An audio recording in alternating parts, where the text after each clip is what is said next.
Right. Well, I better just read this before we start. Okay. I have to read the health and safety announcement, sorry. There's not a fire drill planned today, so if the alarm sounds, please exit the building via the nearest fire exit. There's one at the front and one at the back. And make way to the assembly point, which is at the far end of the car park behind the tennis courts. Is that right? Out there. Okay. But you will be led out if a disaster happens. Right, well, welcome to this Great War lecture.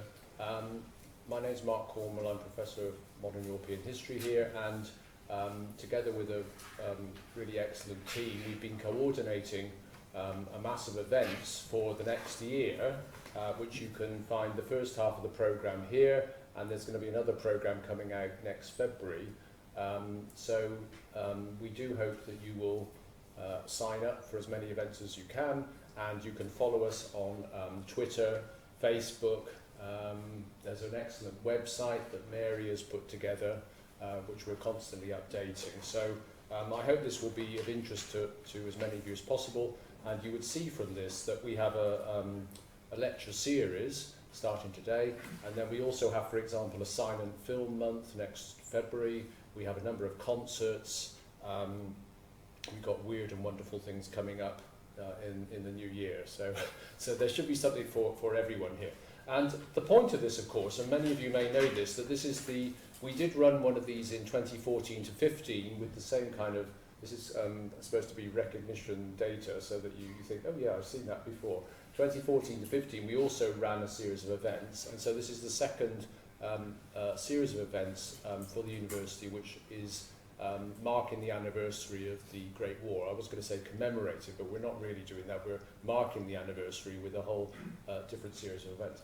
And we called this Great War, Unknown War, because the point is many of us will know quite a lot about different parts of the war, and so we're trying to discover unknown facets of the war, bringing in key speakers from different parts of Britain, like tonight, but also using the expertise we have in the university here. And you would be surprised, you know, who's come out of the woodwork who is an expert on different parts of the World War. So hence Great War, Unknown War. So I really hope that you'll find this series of events takes you into weird and wonderful places. So that's just a little bit about the start of the programme. And I'm going to introduce our speaker now. And we're really delighted to have here tonight Professor Gary Sheffield, who's one of the UK's best and most well-known military historians, and particularly an expert on the First World War. And I'm sure many of you have come across him either in talks or through the media or any other aspects that you may pop up on. So just a few words about Gary. He was educated at Leeds University. He completed a PhD under Brian Bond, the military historian, and then he was lecturer in war studies at Sandhurst, and then moved to King's College London. He's held chairs at King's College and Birmingham. He was the inaugural Professor of War Studies at Birmingham, and now he's Professor of War Studies at the University of Wolverhampton. He's really prolific with his publications, and if you look him up if you Google him, he comes up on, well actually there is a baseball player. Slightly more famous. Who also comes up, but I think Gary kind of tops the list above the baseball player.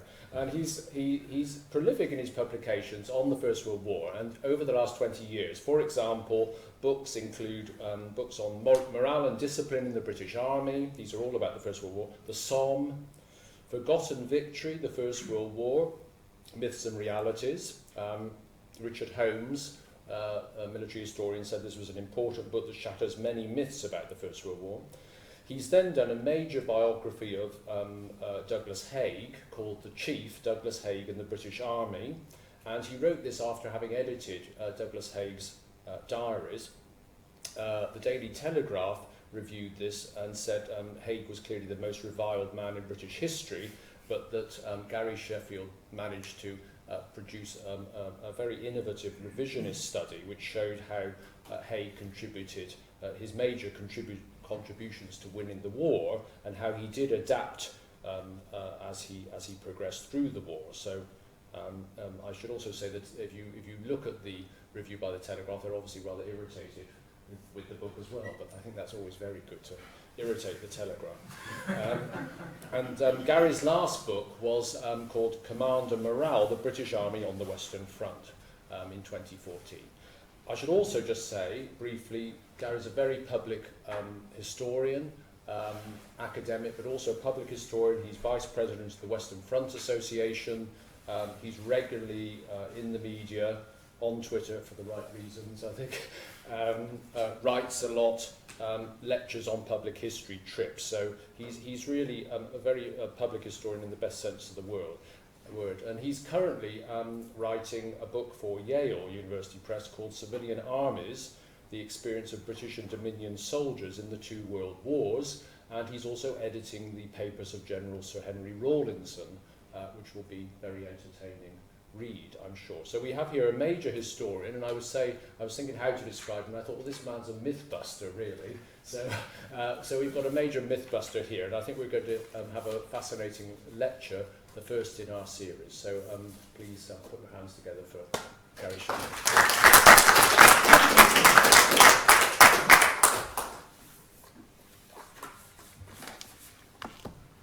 First thing I must do is remember to put this on. Did I think?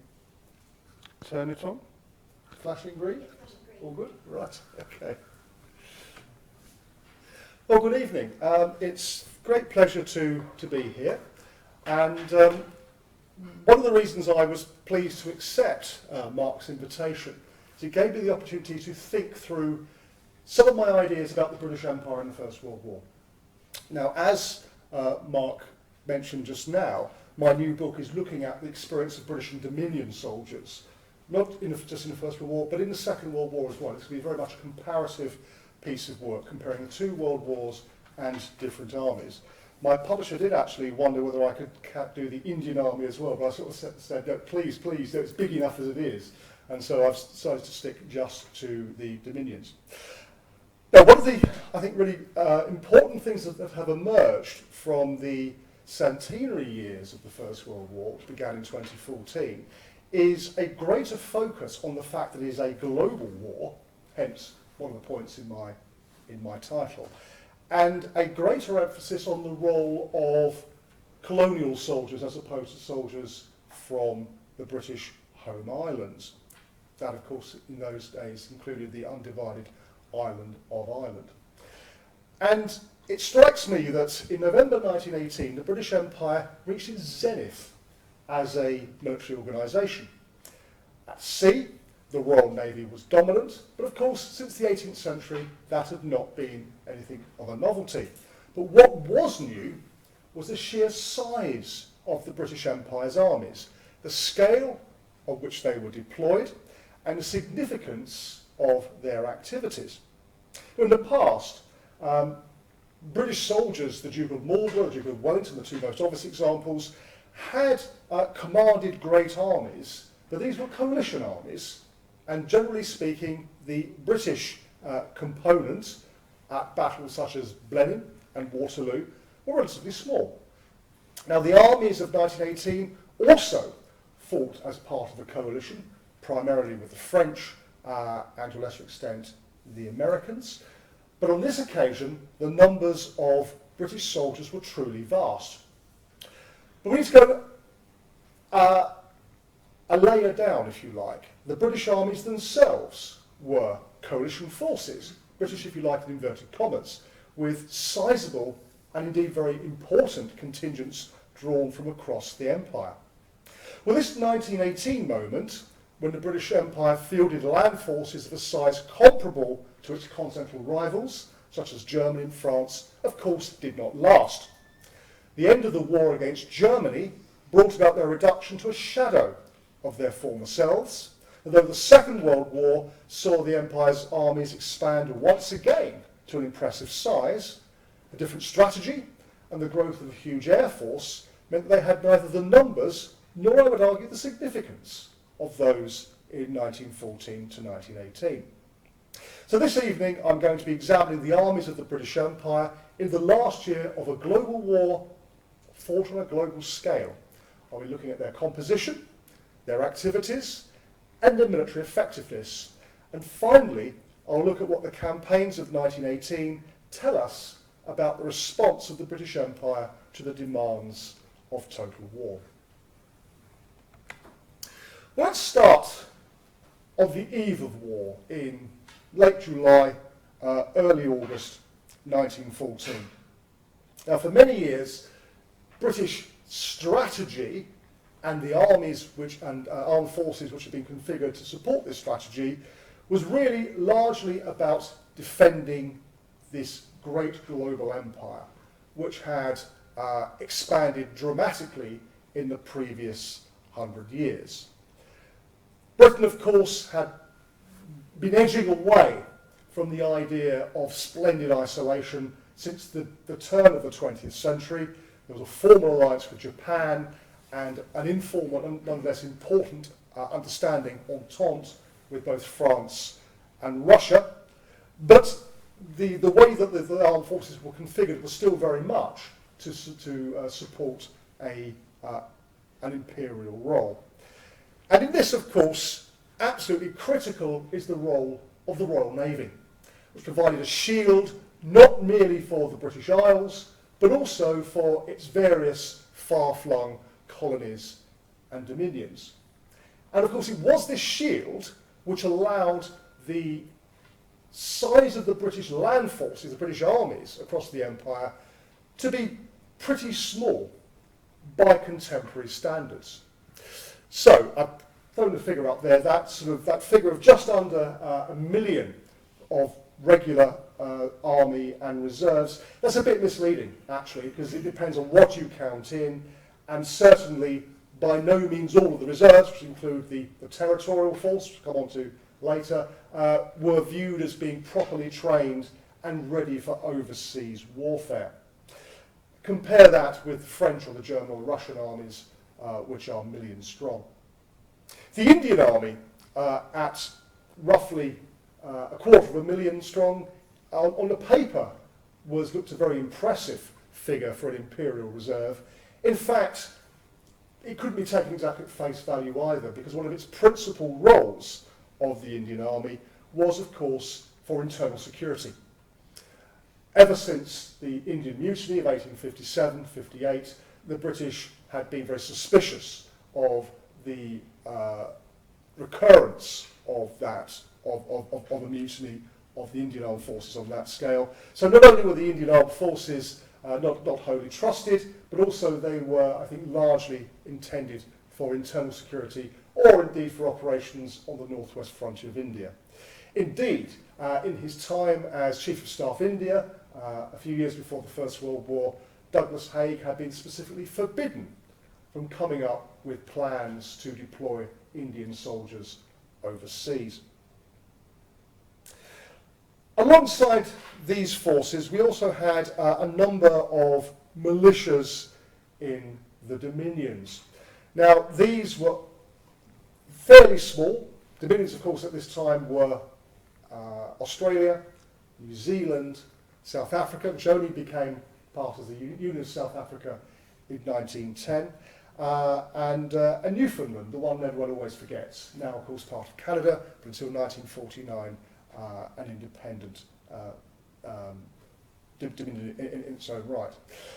And speaking and generalising across the dominions, there was a tiny cadre of regular forces. So, for example, the Canadians were able to deploy the Princess Patricia's Canadian Light Infantry. But for the most part, the armed forces consist of militia, that is part-time volunteers, the equivalent of the territorials in Britain. Now, all of this was quite significant in terms of potential for what the empire could raise in time of war. And of course, we shouldn't forget that there was, if you like, a sort of dry run, a rehearsal for the mobilisation of the empire, which took place between 1899 and 1902, the Second Boer War, when the Australians, New Zealanders and the Canadians actually sent volunteer forces to fight in South Africa. Of course, there were local pro-British South African forces as well. So, in a sense, the empire had been through this once before, but on a much, much smaller scale than was to be the case in 1914 to 1918. Let's say a little more, give a little more detail about these forces. The British Army, the regular British Army in 1914, was of excellent quality, but it wasn't really designed for the sort of war it's about to come up against. It was effectively a colonial gendarmerie, which had a lot of experience in overseas fighting, but generally speaking, not against what today we describe as peer enemies. The closest thing, of course, they'd fought to a peer enemy was the Boers in the Second Boer War, and that had not always been a terribly happy experience. One of the key elements in the reforms of the British Army, which took place after the Boer War, was the building up of a substantial reserve. So when the British Army went to war in France and Belgium in August 1914, some battalions, perhaps as much as 60% of their soldiers, were composed of reservists, men who had already served in the army, been put back into civilian life, called up again in August 1914. And actually that, of course, was asking an awful lot of people who'd been out of military life for some time to put up with the great privations, for example, of the retreat from Mons. As was to be demonstrated over the course of the war, and I'll say something about this a little later, I think the British Army did, in the end, adjust very well to the demands of fighting a first-class army in northwestern Europe. But actually, this was not really the sort of war for which it was designed. The territorials had come into being in 1907-1908, based on the old volunteer force, part-time volunteer soldiers, which dated back to 1859, and the transmogrification of the volunteers into the territorials, I think made them much more professional, much more competent, but nonetheless they were still something of an unknown quantity at the outbreak of war. Something that's often overlooked is that they had only enlisted for home service, and actually a substantial proportion of each battalion had to volunteer to go overseas before battalions could be sent on active service. I think the phrase Saturday night soldiers sums up the sort of slightly mocking view that many people had of the territorials in 1914. The Indian Army, confusingly, the Indian Army and the Army in India were two different things. The Indian Army consisted of what at the time would have been called native troops, of native-born Indians. The Army in India consisted of those troops plus British troops. On the whole, you would have one British battalion in every Indian brigade. Now, the composition of this army had changed quite radically over the previous 70 or so years. Partly, it must be said, as a result of the Indian Mutiny, when soldiers from the parts of India from which had been recruited, central and southern India to some extent, had actually to some extent forfeited the trust of the British authorities. And alongside this was development of the rather weird martial race theory, which said that only certain sorts of people, largely from the north of India, actually were fitted to become soldiers.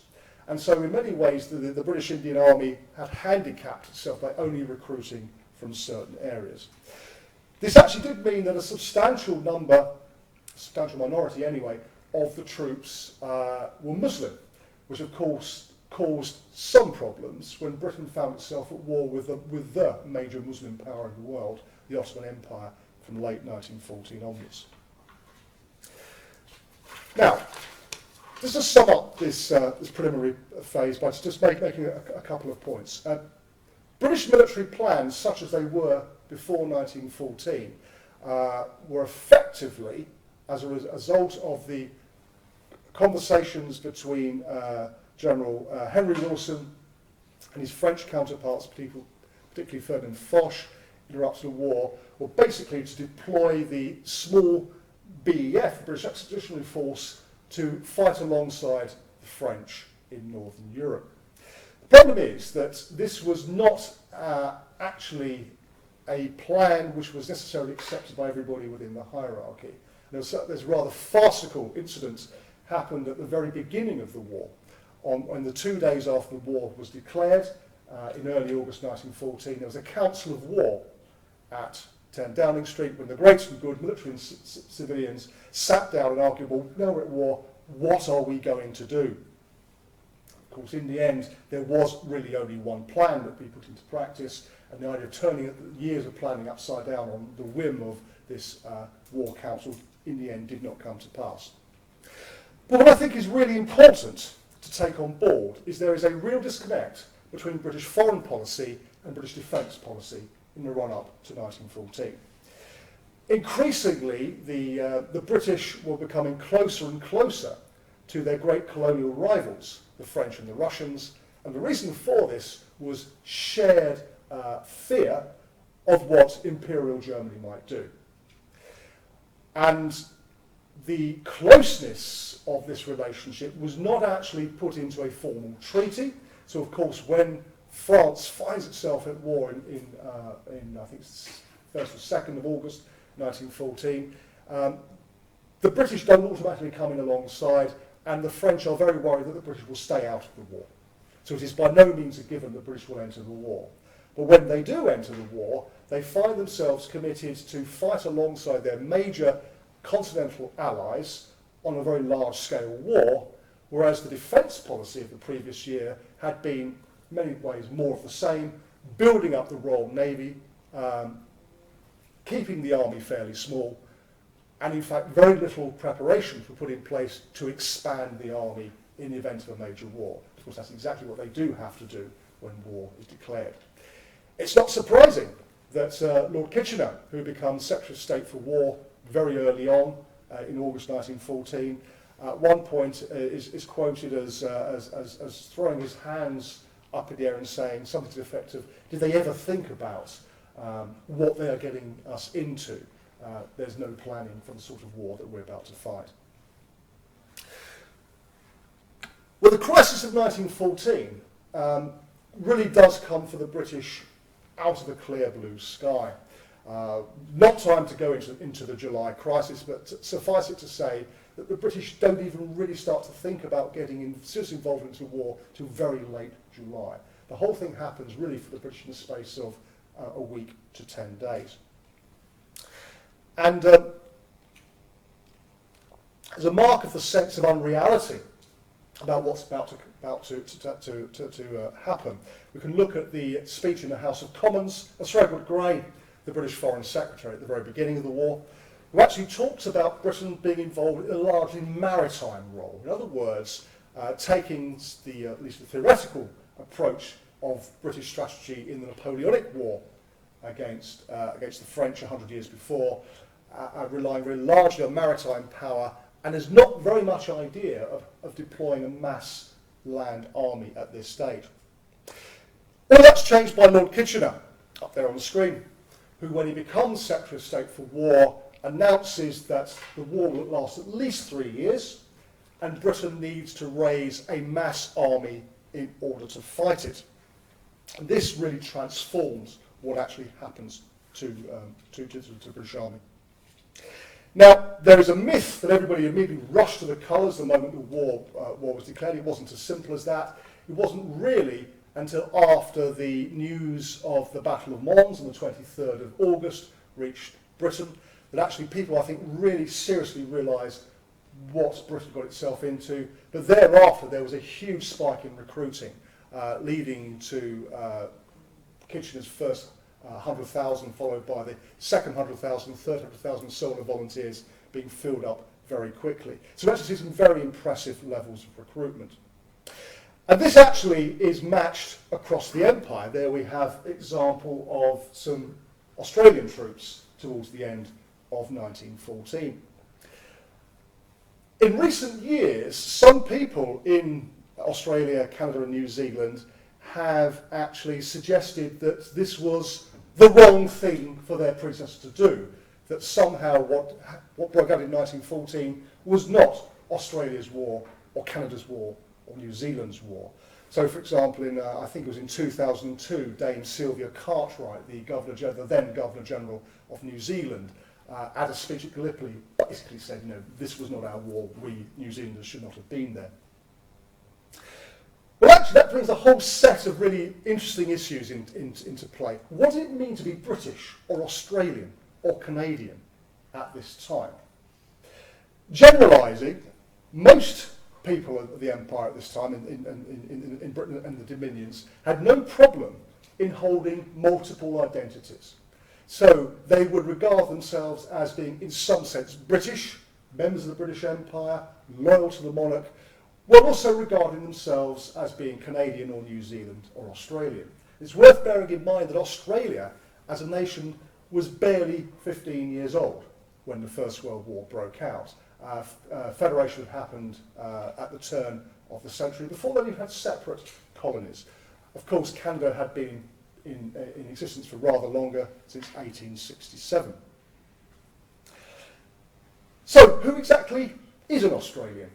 The classic example of this is John Simpson Kirkpatrick, who enlisted under his middle name Simpson, became known as the man with the donkey, who was, for a brief period at Gallipoli until he was killed early on in the campaign, took wounded soldiers down from the heights of Anzac to the beach. Now he has become a sort of secular saint in Australia. There's a statue of him outside the Australian War Memorial in Canberra and all the rest of it.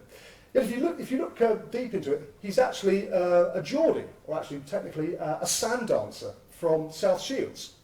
He was a merchant seaman who jumped ship, enlisted in Australia. Suspicion has always been he enlisted in order to get home. So is he an Australian? Is he British? Well, he's really, I guess, both.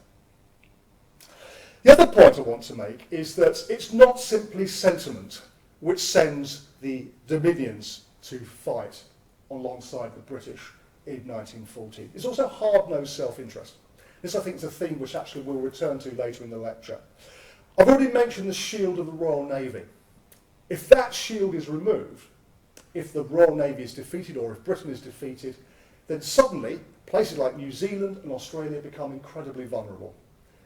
Germany actually had colonies in the South Pacific, and of course over their shoulder the Antipodeans are nervously looking at the Japanese, allies of course of Britain in 1914, but nonetheless regarded with considerable suspicion by the Australians and New Zealanders in particular.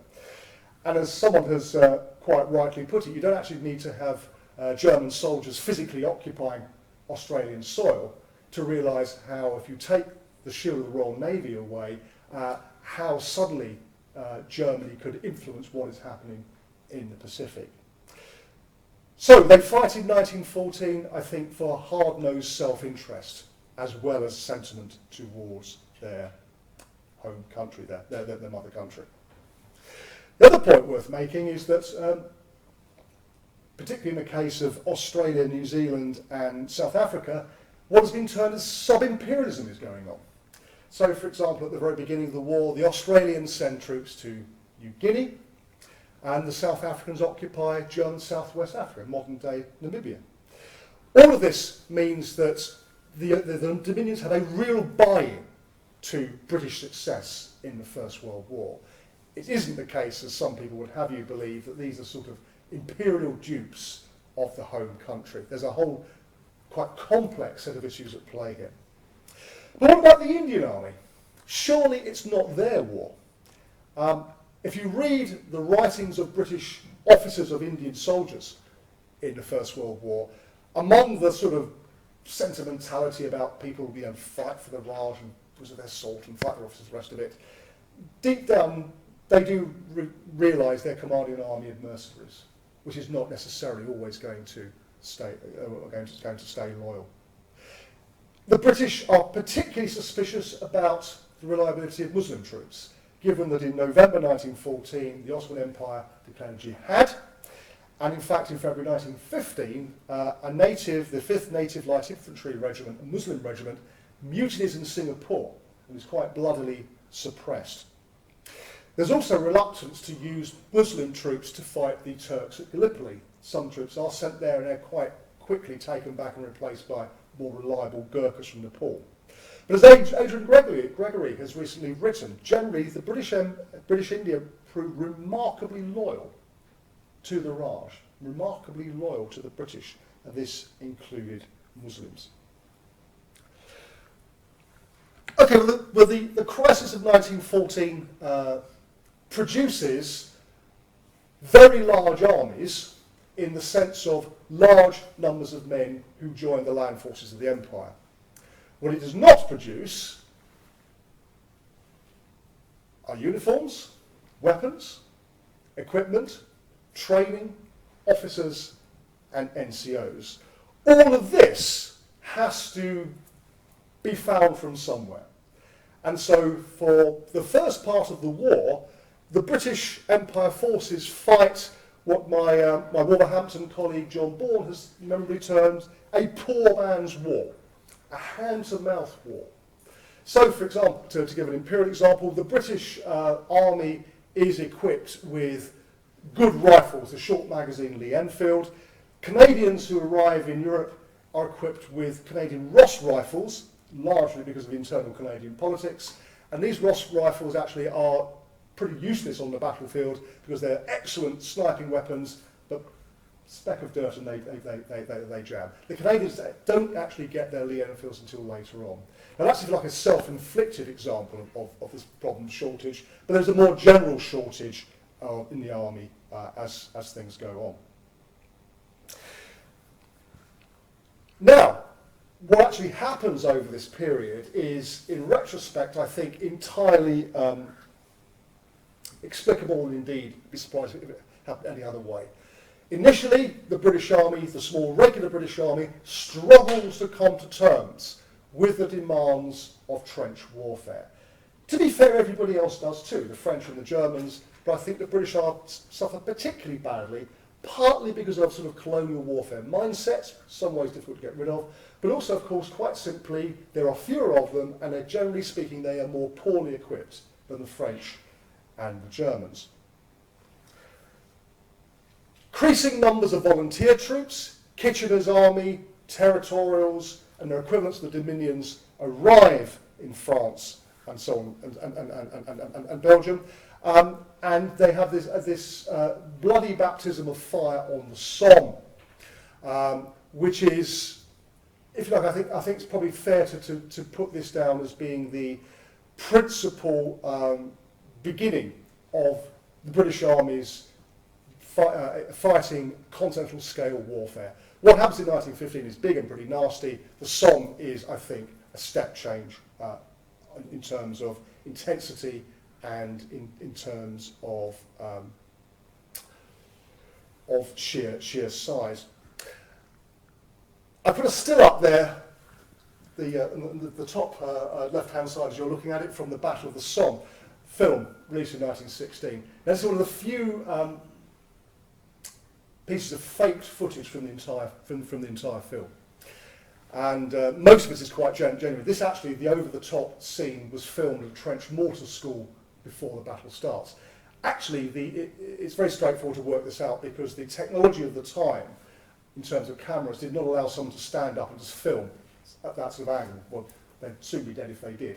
And in fact, if you look at the clip of film from this still is taken, the soldier at the very back is hit. He rolls down. He looks at the camera. He crosses his legs and does everything apart from go, "Hello, Mum." It's obviously it's a nice nice bit of footage. The rest of the film actually, or most of the rest of the film, is actually perfectly genuine. And what this film does actually is record the baptism of fire of the British armies on the Somme. And I think it is really significant in terms of basically making the point about the way the war rapidly, or the battle rapidly, turns into attrition. Because attrition is the defining characteristic of battles in the First World War. I won't go into the reasons why trench deadlock comes about. We can talk about that in the questions afterwards. But the British are struggling at the beginning of the Battle of the Somme, and I would argue that they're actually struggling far less by the end.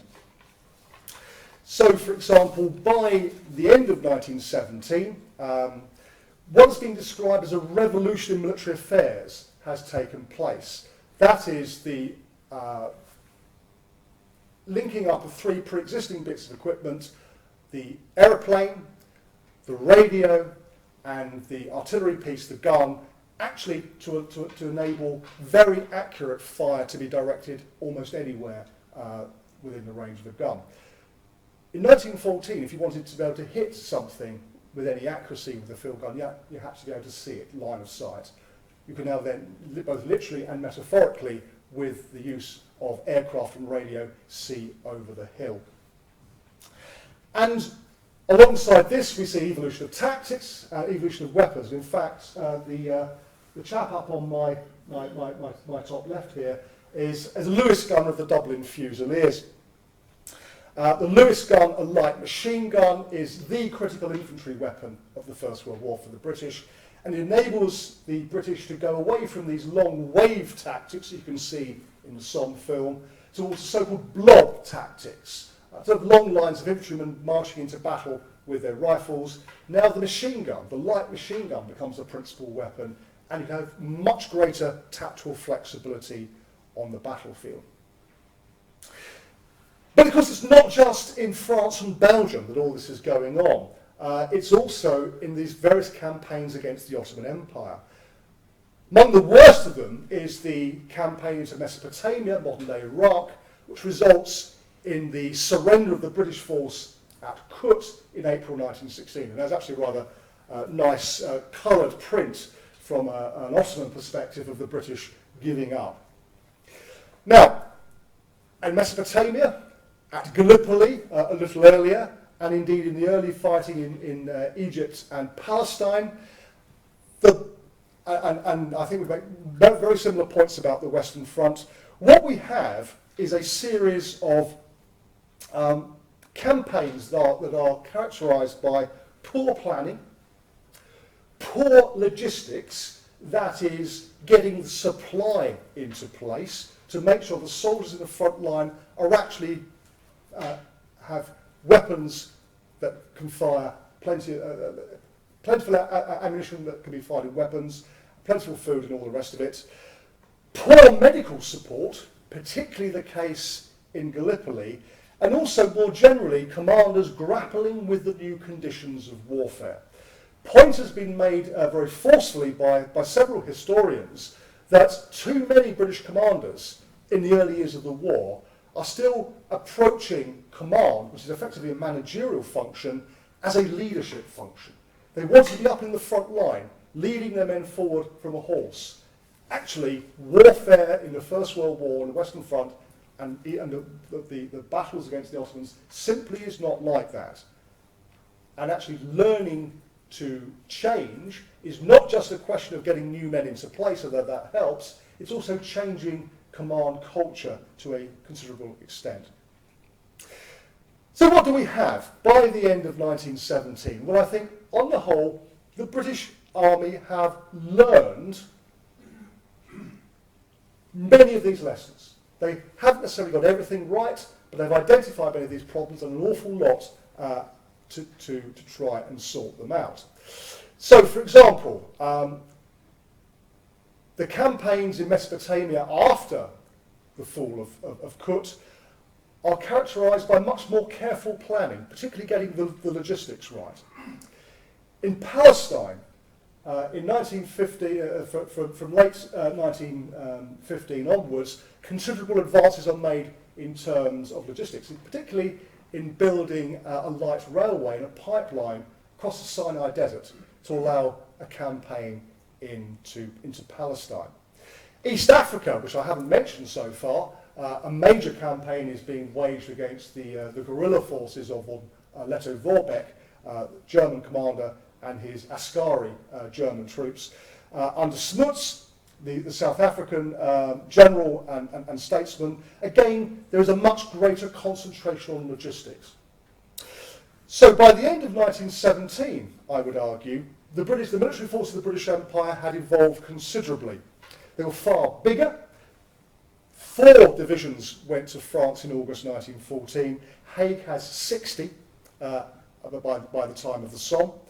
The virtually non-existent Australian and Canadian forces have expanded to a powerful corps of 5 and 4 divisions respectively, And of course, we actually have vast numbers of soldiers in other parts of the world involved in fighting on different fronts, primarily against the Ottoman Empire, but also, of course, from 1917 onwards in Italy as well.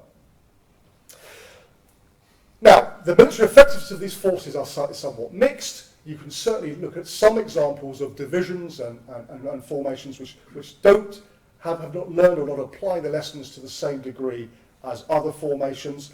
But I think it's fair to say that across the board, there's a much higher level of competence by the end of 1917 than there was earlier on. Interestingly, one of the biggest failures is actually an institutional one, or an organisational one, rather than strictly military one. In previous years, armies have been profligate not just in throwing away soldiers' lives in battles, but also in raising very, very large numbers of units and formations. Recently, an Australian historian has criticised the decision of the Australian authorities to raise such a large force. So, for example, in 1918, a 5-division corps in France with sizable forces elsewhere, including the Middle East. It was quite simply very difficult to keep all of these formations up to strength.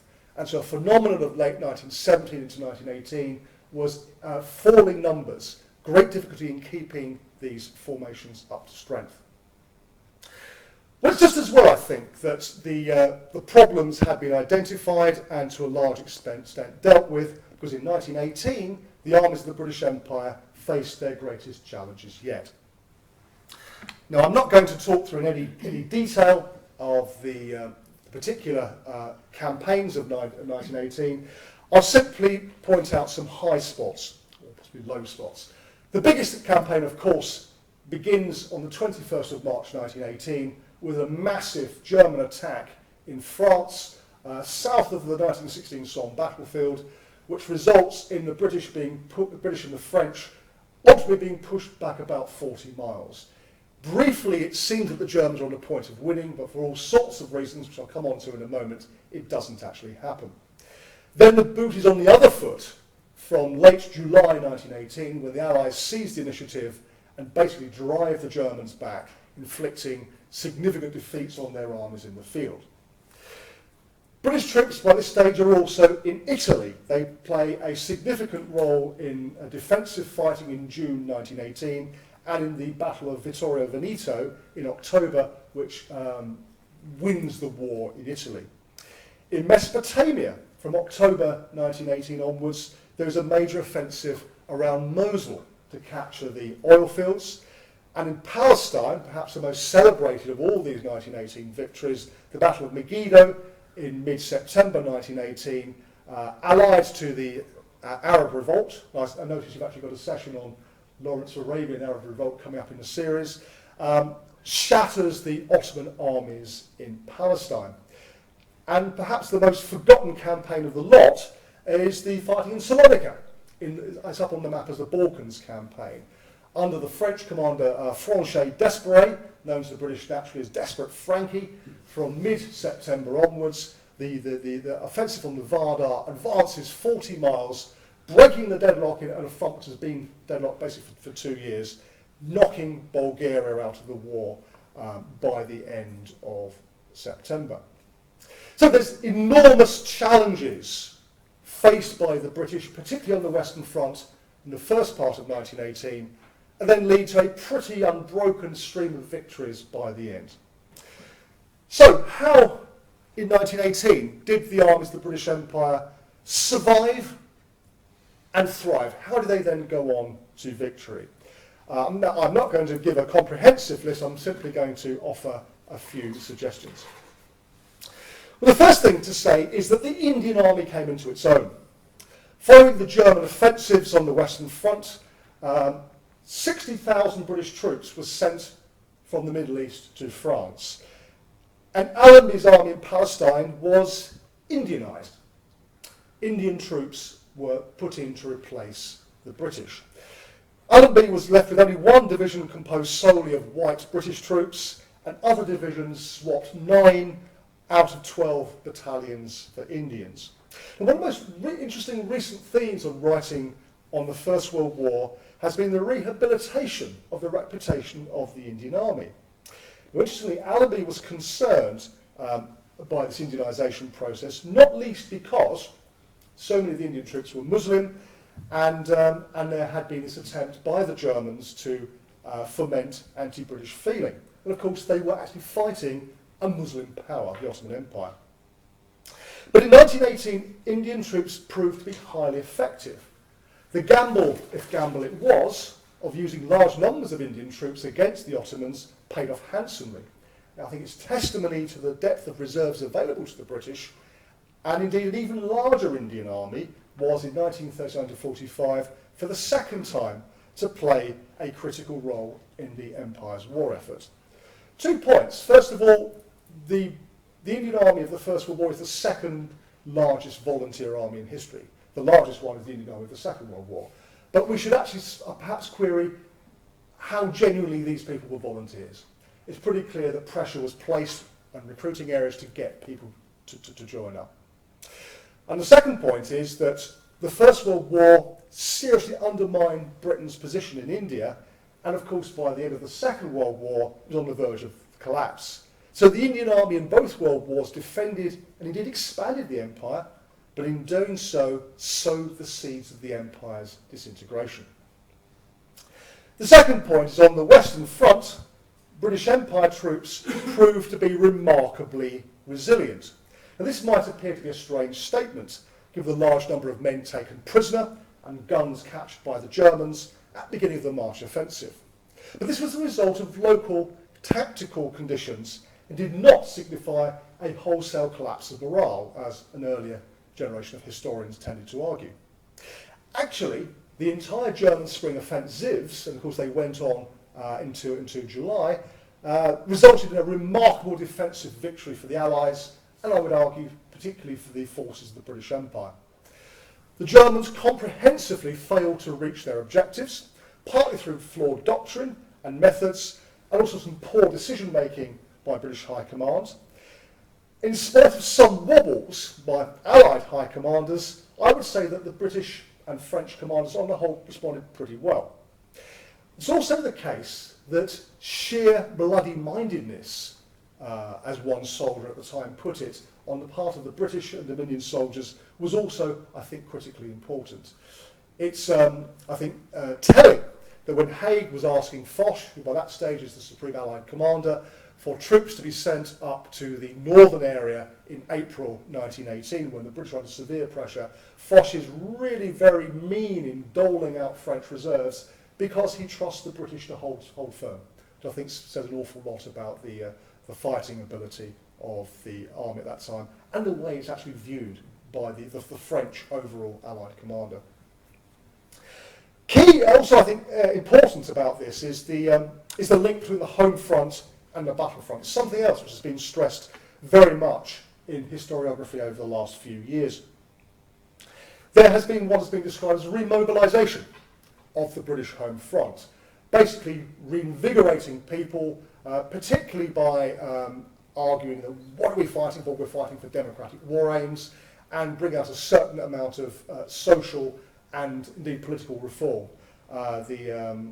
The Representation of the People Act, of course, which enfranchised basically all males and gave a substantial number of female voters the vote, I think is important to this. And I think we must actually see the citizen armies fighting in France and elsewhere as being representative of the home front, which actually, amazingly it might seem to us, continue to be dedicated to fighting the war to the bitter end, no matter what the privations that they were going through. Also critical, I think, was the fact that the White Dominions remained firmly behind the war effort. By 1918, it was obvious that the BEF was indeed a coalition force, as the Canadian historian Desmond Morton has put it, that they were junior but sovereign allies of the British. In practical terms, they were part of the British armies, but they simply could not be ordered around as if they were British troops. And there are numerous examples of the Dominion troops actually cutting up rough and basically demonstrating demonstrating their independence. To give one example, the Canadians refused to put their divisions into battle individually in the spring of 1918, insisting they actually fight as a corps, something which greatly annoyed Douglas Haig, who actually proved to be pretty important because it was pretty fresh formation when the Allies went on to the offensive. Now, this coalition nature of the BEF, and by extension the wider empire, might have been a weakness that could have been exploited by the enemy, but by and large it was not. The empire remained remarkably cohesive. And this is in spite of serious domestic crises brought about in Canada and Australia by attempts to bring in conscription. By contrast, the threat of imposing conscription on Ireland, then part of the UK, was influential in radicalising and alienating much of the population from Britain. Some historians actually say it's more important than the Easter Rising in that regard. Now, the fact that the Canadians and New Zealanders did eventually bring in conscription, I think, says much about their determination to engage in total war. And it did mean that the Canadian and New Zealand divisions were at high strength in 1918, unlike the British, which had conscription but simply had too many divisions spread too thinly, and the Australians, who rejected conscription in two very divisive referenda, meaning that both British and Australian divisions were under strength in 1918. We could talk about other factors, the importance of the coalition dimension in terms of the French and the Americans, German mistakes, and so on and so forth. We won't go into too much more detail about that, except to make three very, very quick points. The first one is that the British Army is now fighting a rich man's war. It's no longer a poor man's war, because the resources of Britain and the Empire, and indeed the United States, are now capable of supplying the armies with all the guns, bombs, shells, tanks, aircraft it needs. Ironically, the one thing it's running out of in 1918 is men. But actually now it is fighting a war of unbelievable plenitude in comparison to early in the war. The second point, I think, is that of the role of British maritime power. I don't know if you can actually see that Union Jack. It's actually composed of various ships. Point is that the British naval domination at sea not only meant that the German Navy, surface navy anyway, ceased to be a major threat to all intents and purposes from the end of 1916 onwards, but the U-boats, of course, were very significant. It meant that pretty well anywhere with a coastline that could be reached by a merchant vessel could then actually take men, food, raw materials, wherever it happens to be, to Britain. It meant that the British home front, and indeed the French home front, was able to be fed adequately, if not, people didn't get fat. Now, I'm not sure if you can actually read that, but that's a British cartoon. And it's got a German family looking disgusted at what they're about to eat. And the caption is, "German family trying to think that poor Fido tastes like rabbit." In other words, it's comparing what is happening on the German home front, where genuine starvation is setting in, with what's happening in Britain and the Dominions. Now, there is an argument that it's not entirely the Royal Navy that does this, that the Germans actually badly bungled food supply and all the rest of it, but it is clear that the blockade played a major role in this. The role of British maritime power in supporting the home fronts and sustaining a global war effort, I think, cannot be underestimated. And the final point is that the British and British Empire forces embraced a technological approach to fighting. I've already discussed the so-called revolution of military affairs idea of using aircraft, radio and artillery, which revolutionised the fighting on the battlefields. But also, of course, the British were at the forefront in the use of tanks, which, unlike the Second World War, the Germans were not. And tanks, although by no means war winners in their own right, proved to be exceptionally useful when folded into the wider weapons system. In my mind, one of the critical things the British Empire armies learned to do in the First World War is not simply to use new weapons, but actually to work out how to use them most effectively in the right combination. So combining artillery, tanks, infantry, air power, chemical weapons and all the rest of it. By 1918, the armies of the British Empire had a very effective battle and arguably war-winning approach on the battlefield. And the Indian troops up there are actually Indian cavalry in Palestine. It's worth making the point that cavalry were not completely useless in the First World War, and they were of great use in Palestine, where the defences tend to be less dense than on the Western Front, but also on occasions, particularly in the 100 days of battles on the Western Front, they could be very effective as instruments of exploitation against the Germans as well. We actually have a situation in 1918 where warfare is, in some respects, still looking back to the past, but in other ways embracing the future. Historians, I think, military historians do, I think, tend to look at the First World War as being the turning point in the development of modern war. What happens in the Second World War really tends to be building on the foundations of the First World War. So this is the real turning point. So let's pull all this together in a brief conclusion. It strikes me that the governments, the peoples, and the armies of Britain and the Dominions embraced total war in a more thoroughgoing and realistic manner than did their German enemies.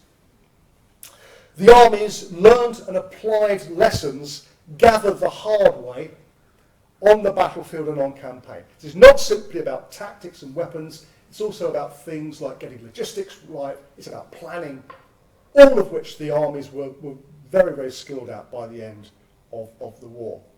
It's also about the resilience of civilian populations and the soldiers produced from those civilian societies. All of this brought about a hard-fought but decisive victory in 1918. So, the war is a global war, it's a total war, it's a coalition war, as I've explained in more senses than one. It's an attritional war, but in the end, the Allies outlasted and outfought the Central Powers, and within the Allies, the armies of Britain and the Dominions played a very, very significant role indeed. Ladies and gentlemen, thank you very much indeed.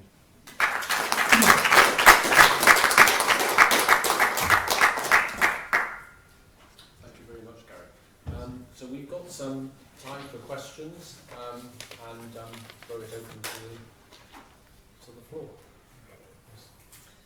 A couple of questions, if I may, about concerning officers Yeah. in the First World War. The first one particularly about the Indian Army. Pre-1914 or in 1914, most of the British officers, from my understanding, had to have a good knowledge of Indian customs, the local languages, all this kind of thing. And by dint of the leadership mentality, those officers were being lost in great numbers by 1915. Yeah. How did the Indian Army react in terms of having those officers who knew and understood them being replaced by British officers who had very little understanding, if anything? Thank you. Very, very, very interesting question. You're absolutely right that the loss of officers who, above all, spoke the language, or spoke a lingua franca, if not necessarily the language of the soldiers themselves, was very important. And some of the less sensible decisions made in 1914 was that some Indian Army officers on leave in England actually were sent to Kitchener Army units. Although in some cases we do find across examples of old Etonian subalterns being sent to battalions of the Durham Light Infantry. They need interpreters anyway, so maybe it's not entirely the same thing. But to be serious, it was a problem, and you can certainly read in Haig's diary and other documents real worries that Indians are simply not actually coping as well with conditions of combat because they lose these officers. Now, for a long time, that's where historians left it. Okay, well, you know, they lose these officers in 1915. Clearly, they're on a downward path in terms of military efficiency. And yet, so much of this recent research has said that actually the Indians in 1916, 1918, they all but the cavalry leave the Western Front towards the end of 1915, actually do extremely well.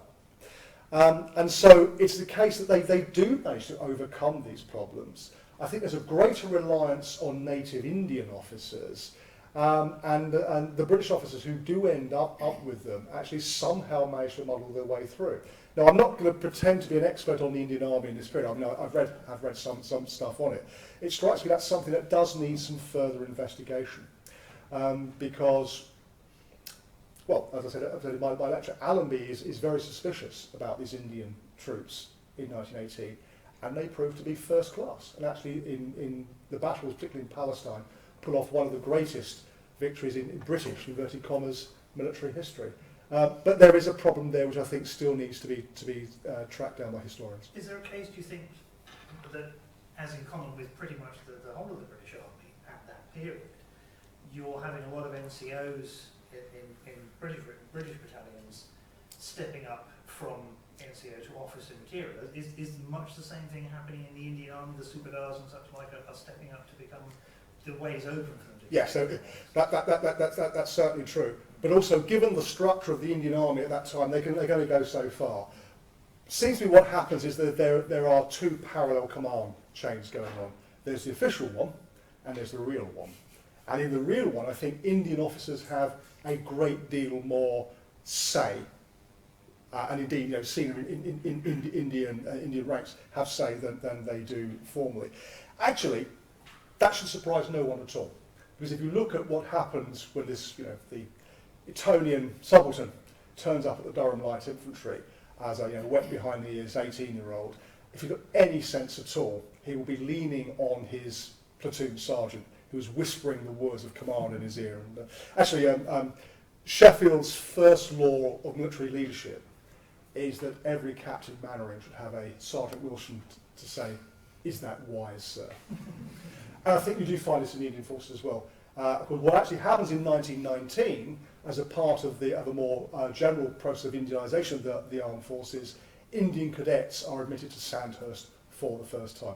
Not an entirely happy story, but if we go forward to the Second World War, we find Indian officers are two sorts of Indian officers in hierarchical terms. Indian officers do actually have a much greater role in the Indian Army in the Second World War than in the First. So you actually do see this progression. Can I add something to that, if I may? Just saying, not a historian, but from what I have seen and read, I think there are two other considerations. And the first is, of course, the event of 1857 and what happened there, and how that dramatically changed the relationship between the British and Indians, not only within the army, but across society anyway. Sure. So there was a need at that time, because of this lack of fraternisation that had been the case before with English officers learning Indian, marrying Indians, etc., etc.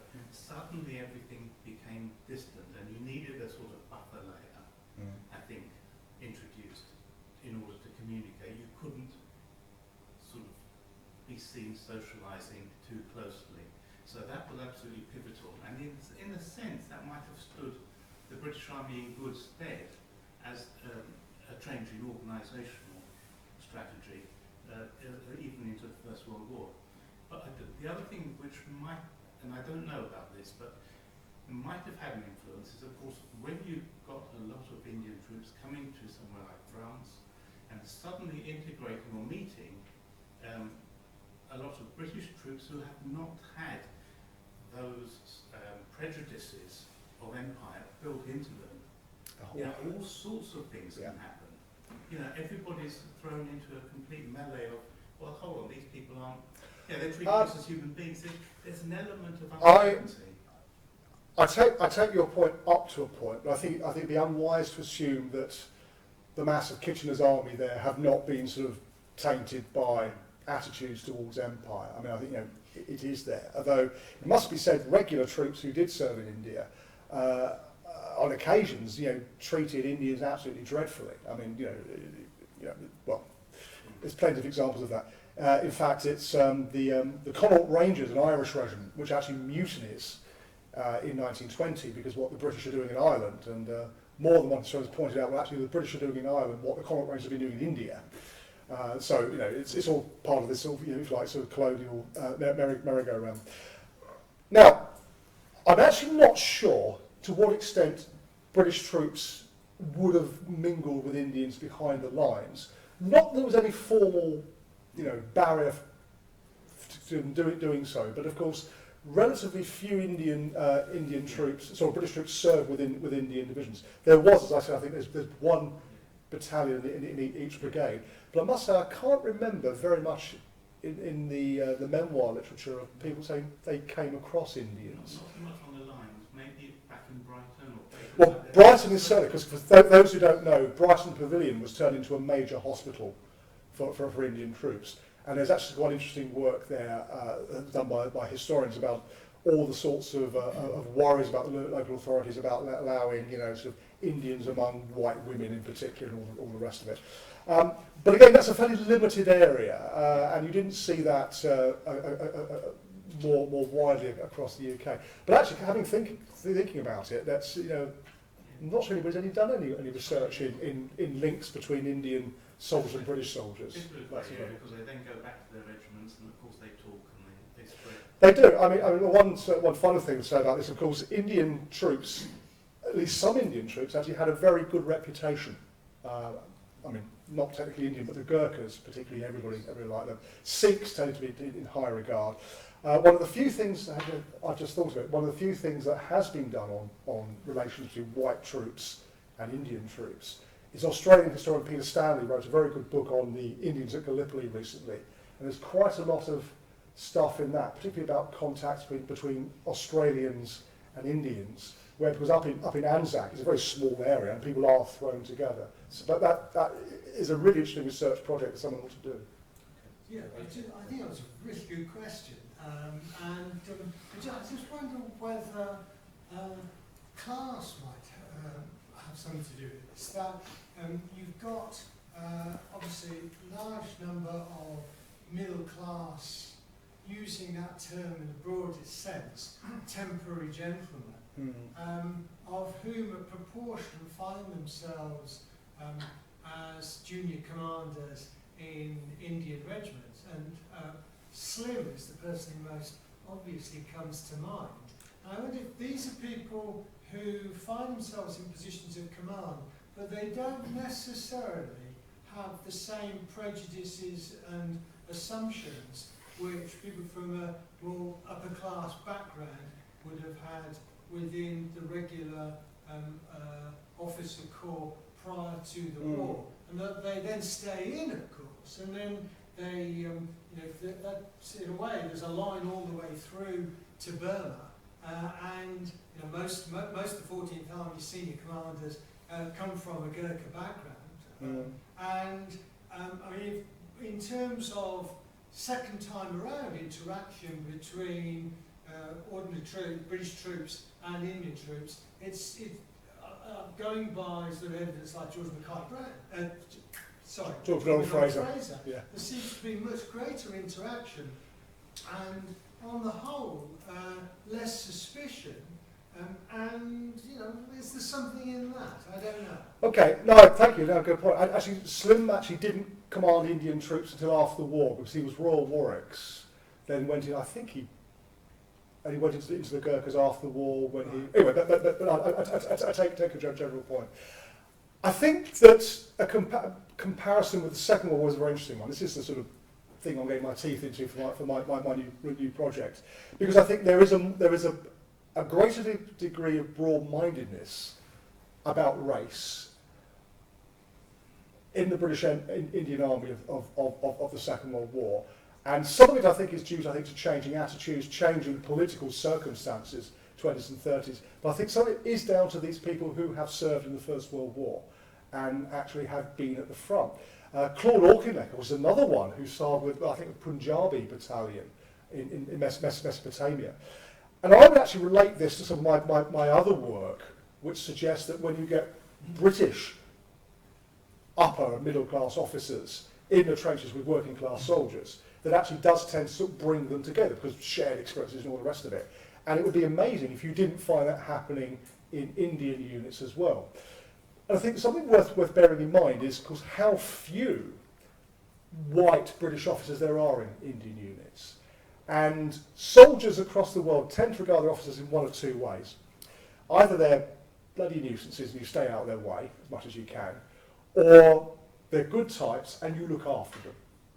And certainly some of my reading of the memoir literature would suggest that actually Indian troops do adopt their white officers. I mean, just making an attempt to understand the language and culture seems to be important. So yeah, I think what we are seeing here is a playing out of class issues and race issues across the two world wars.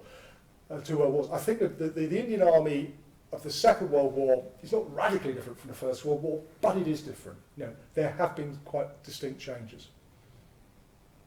I think there's a lovely little anecdote I remember from hearing of one of these Etonian-type officers being appointed and making a right hash of giving his orders in what he thinks is the local dialect. And on stage here, he pushes off and his superstar says, right, what the officer was trying to tell him, what you lot are too stupid to understand, is this. Yes. And it's that sort of glue that holds the whole thing together. Yeah. Well, again, it's the senior NCO in any unit which holds the thing together. Yeah, that's absolutely right.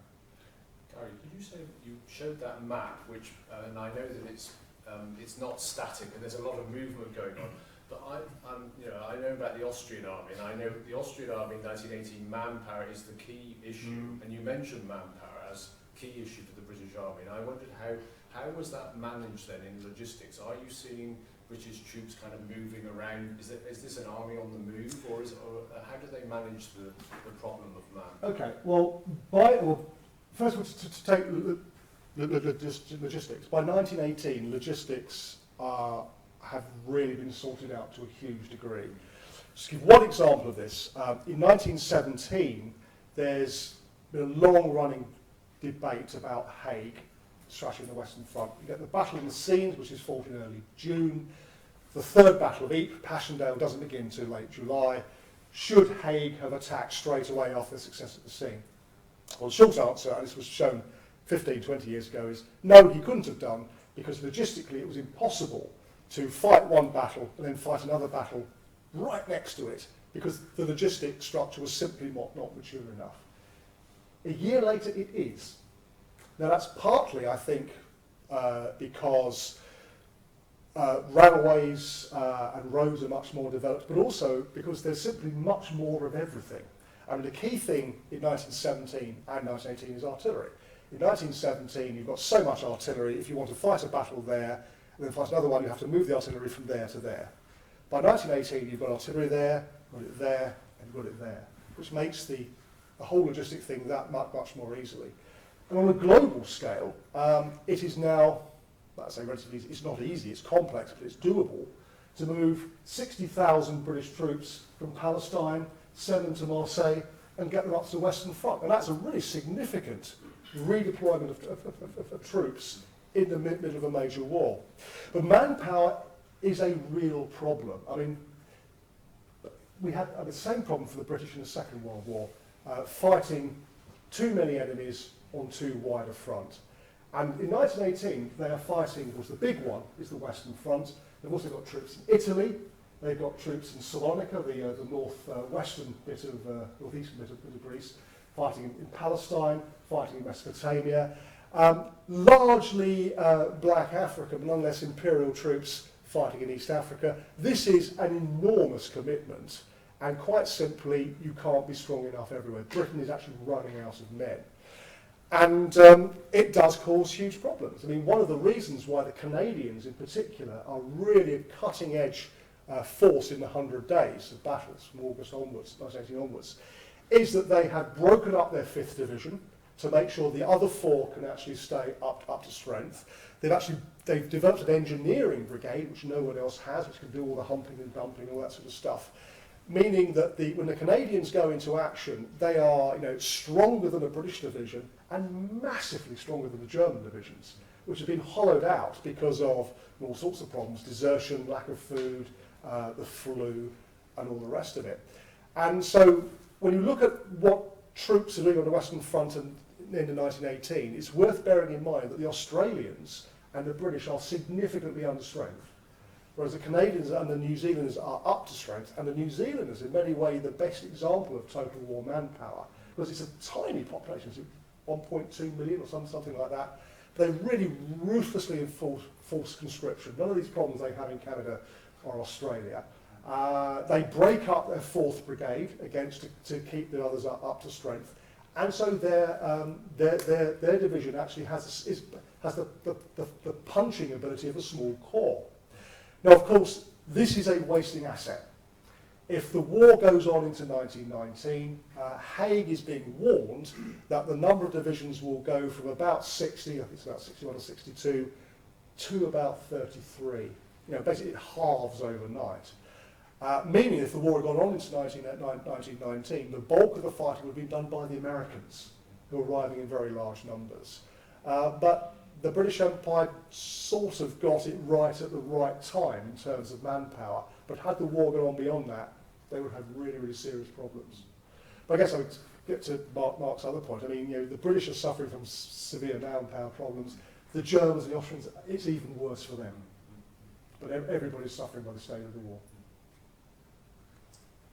This is one thing that we talk about Russia leaving the war in 1917. Is it just too easy to say that all those troops of the German army on the Eastern Front were just moved en masse? Was it straightforward as that? And what contingencies did the British see in sort of Okay.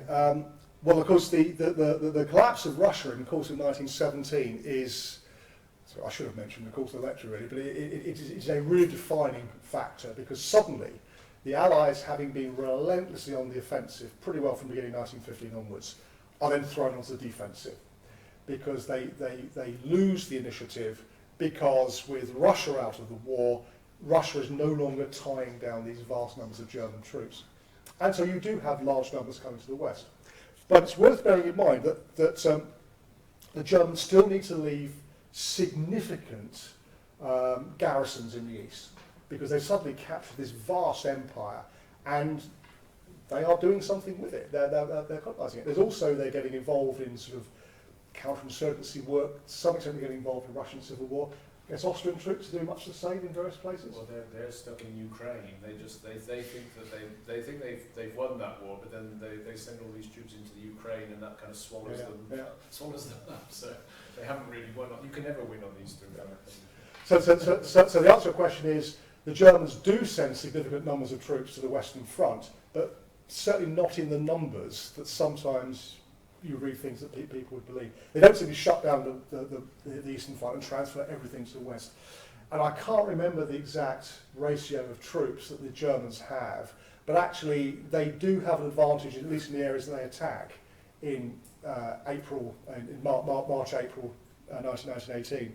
But of course, again, it's a wasting asset, because vast numbers of Americans are crossing the Atlantic. And there's a famous quote by a German officer, whose name I can't remember, who writes in the spring of 1918, early summer of 1918, there's 2 million Americans in France, there's another 2 million on the way, that's too many, we can't cope with that. And my take on the significance of the Americans in 1918 is that their presence is as much psychological as what they actually do on the battlefield. It's very clear to the Central Powers that if they don't win quickly, they're not going to win at all, because these vast numbers of Americans flooding into the battlefield. One last question. At the start, you mentioned this question of national identity, people in the regions may have experienced. Australia, I think, had significantly high proportion of German settlers. Do you know anything about them? Did they volunteer for either side? They particularly in South Australia, they had an awful lot there. In fact, I was over in Australia a couple of years ago, and I was taken for a ride by a friend out from Adelaide. There's this wonderful German village with sausages and beer and all sorts of stuff. German Australians, I suppose some of them might have ended up fighting for the fatherland, but significant numbers, particularly in South Australia, volunteered and fought for the Australians. A few years ago, somebody produced a book of sort of what ifs about Australia in the First World War, and one of the what if is, what if Australia had stayed out of the First World War? And the author said the only way I can come up with a plausible scenario that this happens is completely to change the balance of the population in 1914, have really significant numbers of Germans and Ottoman, former Ottoman subjects, tilting the balance against the Anglo-Celts. But as it was, it was overwhelmingly British and Irish background, with smallish but sort of locally significant numbers of Germans who, like so many immigrants, are desperate to prove their loyalty to their adopted country. And of course, many of these people are, of course, second and third generation. Most famous, I guess, is Sir John Monash, the commander of the Canadian Corps, who was German Jewish background. Is that Canadian Corps? Australian Corps? Yeah. No, Curry, the guy who got his fingers in the till, was the commander of the Canadian Corps. That's another story. Okay. Right. Well, thank you. I'm going to say, before I just say a few words, I'm going to say a few announcements just while I have you here. Firstly, before I forget, there's wine out there and other drinks for us to carry on the conversation a little bit. You might note that this lecture is held on the 28th of June, which is, of course, the date when Archduke Franz Ferdinand was assassinated in Sarajevo. And we actually started the programme in 2014 on the 28th of June in a similar way. So we started with a bang, and I feel we've started with a bang with Gary here. And I should say that just to remind you to pick up one of these leaflets, because you can see there's a study day on Lawrence of Arabia this Saturday, which you can still sign up for. Is that right? And the next lecture in this series will be on 19th of October, when we're having a look at religion in the war, with 3 speakers. One's, I think, on Roman Catholics, one's on